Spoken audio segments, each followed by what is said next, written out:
because not everybody's going to get it forever. So who gets more it was an arbitrary way of putting numbers on performance, using tests that needed not be very closely aligned to what people were learning. What it did was sort them into a range, so you could put a cutoff line and say those get more, those become electricians, or they become farmers, or they, do logging,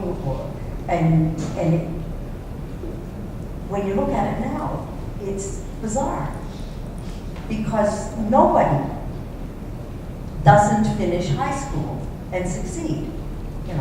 Maybe stretching that a little, because we had some notable examples of people who put thumbs, up to school. But if you think about it, shouldn't our job right through education be ensuring learning to the highest standard for everybody who's there, and get rid of this sorting thing? But think about it in a societal context.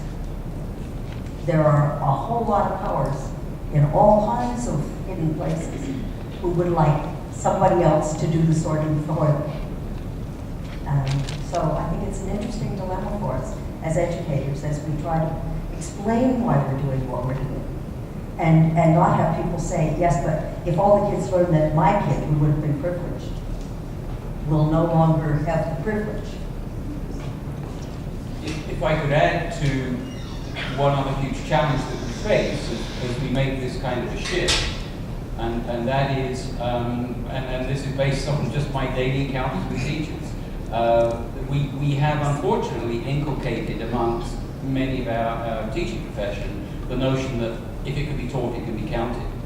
And so as we begin to focus more on skills and competencies, which require assessment through observation, then the necessity for teachers to exercise professional judgment becomes that much greater. The really rich kinds of learning that is being exhibited and needs to be exhibited today doesn't lend itself to simple quantification. And so the role of the teacher as assessor and exercising professional judgment and having the confidence in that becomes that much greater.